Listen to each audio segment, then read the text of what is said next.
ह्या चिकन विंग्समध्ये ही old monk पोर करायची काहीच गरज नव्हती, तरी मी केलं आहे. पण रेसिपी जबरदस्त आहे, नक्की रेसिपी बघा.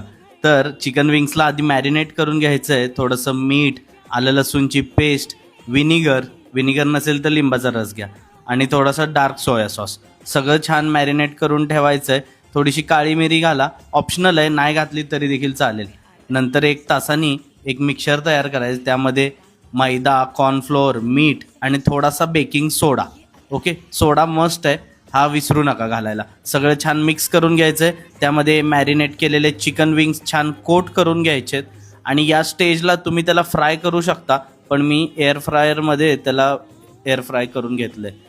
एअर फ्रायरमध्ये 180 डिग्री सेल्सिअसला 20 मिनटं आणि मध्ये एकदा पलटी मारलेली. नंतर एका पॅनमध्ये थोडंसं तेल, बटर घेतलं आहे.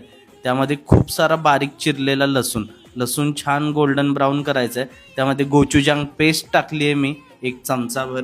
मस्त फ्लेवर येतो, आजकाल कुठेही सगळीकडे अवेलेबल आहे, ब्लिंकिटवर पण मिळून जाईल तुम्हाला. नंतर त्यामध्ये मध ॲड करायचं आहे.